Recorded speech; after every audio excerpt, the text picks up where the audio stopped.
Assalamualaikum warahmatullahi wabarakatuh. Kami dari kelompok 3 akan mempresentasikan terkait materi analisis komponen manajemen sekolah yang terdiri dari kesiswaan, sarana prasarana, hubungan sekolah dengan masyarakat, dan juga layanan khusus. Namun sebelumnya izinkan saya untuk memperkenalkan anggota kelompok kami.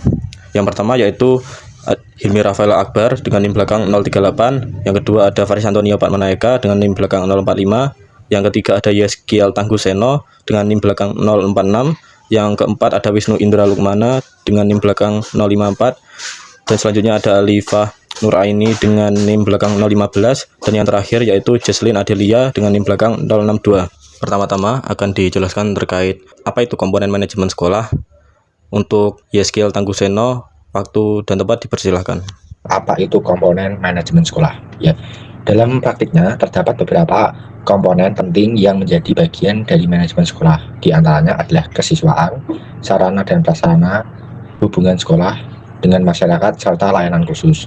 Jadi gini teman-teman, kayak di slide ini tuh kita masuk ke inti pembahasannya, yaitu tentang apa sih komponen manajemen sekolah itu. Nah, kalau dilihat dari praktiknya, manajemen sekolah itu nggak berdiri sendiri, tapi berdiri dari beberapa bagian penting yang saling berkaitan. Bisa dibilang komponen-komponen ini tuh kayak penopang gitu, kayak apa ya? Ya kayak penopang sih jalannya sekolah, karena masing-masing punya peran yang beda, tapi tujuannya itu tetap sama, yaitu kayak misal kesiswaan fokus ke perkembangan siswa, terus sarana prasarana mendukung fasilitas belajar, terus humas itu menjadi komunikasi dengan masyarakat, dan layanan khusus membantu kebutuhan tertentu siswa. Nah, dari sini kita bisa kayak belajar semua komponen itu harus berjalan seimbang. Karena kalau misal satu nggak berjalan seimbang, itu bisa mempengaruhi apa ya, kinerja seluruh kegiatan sekolah gitu. Pertama-tama akan dijelaskan terkait manajemen kesiswaan yang ada di sekolah oleh Rafael. Waktu dan tempat dipersilahkan. Selanjutnya terkait manajemen kesiswaan di sekolah. Manajemen kesiswaan di sekolah itu merupakan bagian dari pengelolaan sekolah yang berhubungan langsung dengan peserta didik. Nah, seperti mulai dari proses penerimaan hingga mereka menyelesaikan pendidikan. Nah, selain itu, manajemen ini juga mencakup upaya pembinaan, pengembangan potensi, serta pembentukan karakter dari siswa. Lanjut, terkait studi kasus manajemen kesiswaan yang ada di sekolah. Contohnya seperti di MAN 2 Jember. Nah, di MAN 2 Jember ini menghadapi masalah kedisiplinan siswa seperti keterlambatan dan pelanggaran tata tertib. Nah, akibatnya itu rendahnya kesadaran dan kurangnya optimalnya pengawasan. Serta sekolah juga melakukan perbaikan melalui pembentukan tim 9K, penerapan sanksi edukatif dan sosialisasi aturan. Selanjutnya akan dijelaskan terkait manajemen sarana dan prasarana di sekolah. Untuk Jesslyn, waktu dan tempat dipersilahkan. Oke, selanjutnya ada manajemen sarana dan prasarana di sekolah. Sarana dan prasarana merupakan komponen yang berperan dalam menunjang keberhasilan proses pembelajaran. Sarana adalah segala sesuatu yang digunakan secara langsung dalam kegiatan belajar mengajar, sedangkan prasarana merupakan fasilitas pendukung yang tidak digunakan secara langsung. Jadi, sarana dan prasarana itu merupakan bagian penting dalam dunia pendidikan karena sangat berpengaruh terhadap jalannya proses pembelajaran. Keberadaan sarana dan prasarana yang memadai ini bisa jadi salah satu indikator kualitas suatu sekolah, karena kalau fasilitasnya lengkap dan layak, suasana belajar juga jadi lebih nyaman, aman, kondusif, baik untuk siswa maupun guru. Di Indonesia sendiri, standar sarana dan prasarana sudah diatur dalam peraturan pemerintah, yaitu nomor PP 19 tahun 2005 tentang Standar Nasional Pendidikan, yang kemudian diperjelas lagi melalui Permendiknas nomor 24 tahun 2007. Jadi sebenarnya setiap sekolah itu wajib memenuhi standar minimal fasilitas pendidikan. Nah, tapi dalam kenyataannya masih ada kasus yang menunjukkan bahwa pengelolaan sarana dan prasarana ini belum optimal. Contohnya pada tahun 2026 terjadi ambruknya ruang kelas di sebuah SMP negeri di Sukabumi saat kegiatan belajar mengajar berlangsung. Hal ini diduga karena kurangnya pemeliharaan bangunan. Padahal sesuai peraturan, setiap sekolah wajib menyediakan fasilitas yang aman dan layak. Jadi kejadian ini menunjukkan bahwa pengelolaan sarana dan prasarana itu tidak boleh dianggap sepele karena berkaitan langsung dengan keselamatan siswa. Dari kasus tersebut kita bisa belajar bahwa perawatan dan evaluasi fasilitas sekolah harus dilakukan secara rutin. Baik pihak sekolah maupun pemerintah harus lebih memperhatikan hal ini agar proses pembelajaran bisa berjalan dengan aman dan optimal. Selanjutnya akan dijelaskan terkait materi manajemen hubungan sekolah dengan masyarakat yang ada di sekolah. Untuk Alifa, waktu dan tempat dipersilahkan. Oke, baik, selanjutnya yaitu manajemen hubungan sekolah dengan masyarakat di sekolah. Hubungan sekolah dengan masyarakat adalah upaya yang dilakukan sekolah untuk menjalin komunikasi dan juga kerjasama dengan masyarakat, seperti contoh yaitu orang tua, tokoh masyarakat, dan juga lembaga sekitar. Tujuannya agar proses pendidikan tidak berjalan sendiri, tetapi mendapat dukungan dari lingkungan sekitar. Seperti contoh, terdapat studi kasus di lingkup hubungan sekolah dengan masyarakat, yaitu terdapat salah satu sekolah di SMA Negeri 1 Taman yang mendapatkan kritik karena kurangnya keterbukaan informasi kepada media dan orang tua, sehingga menimbulkan ketidakpercayaan dan menurunnya citra sekolah. Yang menjadi permasalahan utama yaitu terletak pada komunikasi yang tidak efektif dan minimnya transparansi. Selanjutnya yaitu terkait materi manajemen layanan khusus di sekolah yang akan dijelaskan oleh Faris.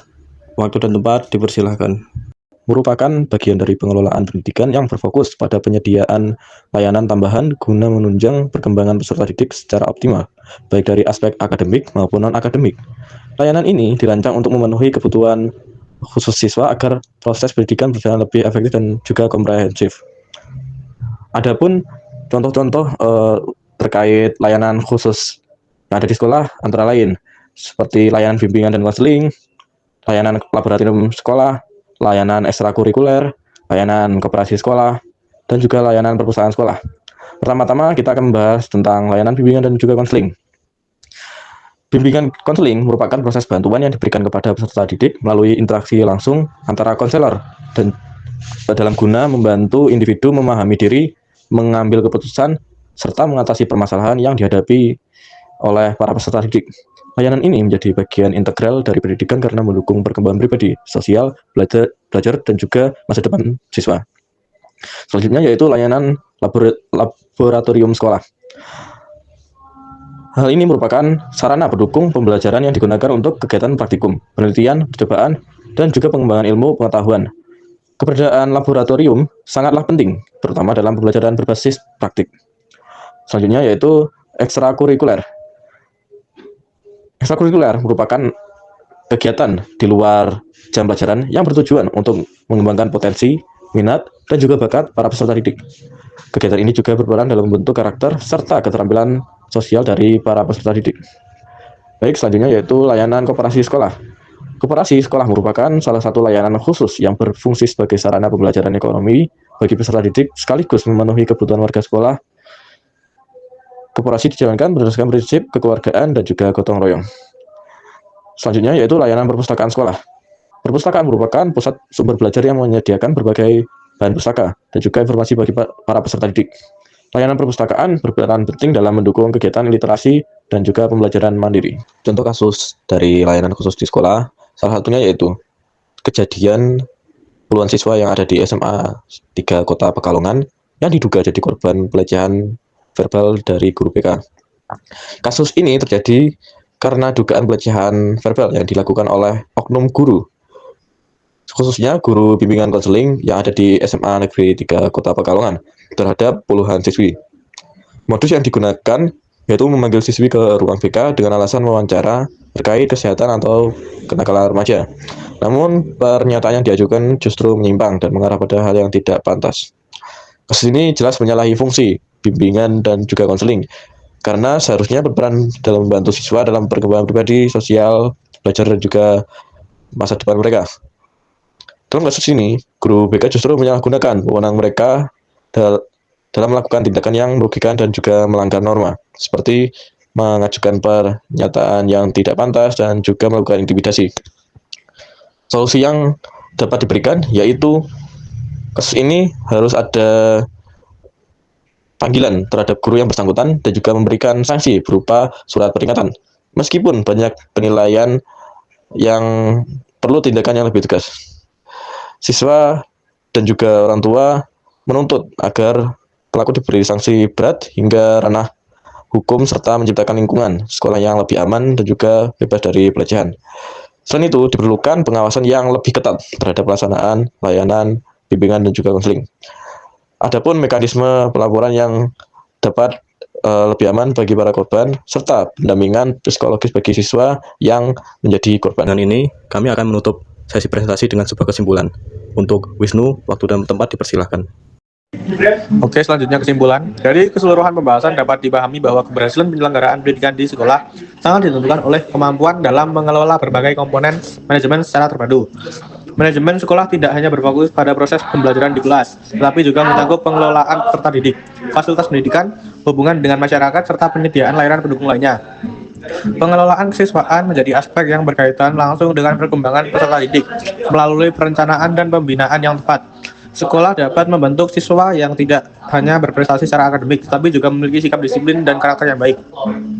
Di sisi lain, keberadaan sarana dan prasarana yang sesuai standar turut menentukan kelancaran proses pendidikan. Fasilitas yang memadai kemungkinan belajar berlangsung lebih efektif, sekaligus menciptakan suasana yang nyaman dan mendukung. Selanjutnya, hubungan antara sekolah dan masyarakat memiliki peran strategis dalam membangun kerjasama yang berkelanjutan.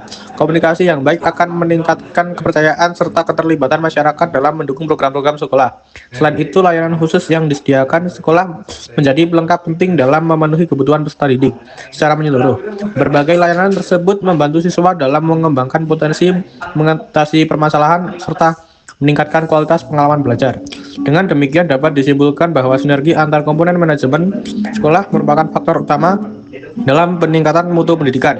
Pengelolaan yang dilakukan secara terarah, konsisten, dan berkesinambungan akan memberikan dampak positif terhadap kualitas proses maupun hasil pendidikan. Sesi presentasi dari kelompok 3 telah diselesaikan. Selanjutnya kita akan memasuki sesi diskusi yang nantinya akan dibuka forum pada Elena. Bagi teman-teman yang sekiranya ingin bertanya, ingin menjawab pertanyaan, ataupun ingin menambahkan materi dari kelompok 3, akan kami persilahkan. Baik, mungkin itu saja dari kelompok kami. Akhirul kalam, wassalamualaikum warahmatullahi wabarakatuh. Sesi presentasi dari kelompok 3 telah diselesaikan. Selanjutnya kita akan memasuki sesi diskusi yang nantinya akan dibuka forum pada Elena. Bagi teman-teman yang sekiranya ingin bertanya, ingin menjawab pertanyaan, ataupun ingin menambahkan materi dari kelompok 3, akan kami persilahkan. Baik, mungkin itu saja dari kelompok kami. Akhirul kalam, wassalamualaikum warahmatullahi wabarakatuh.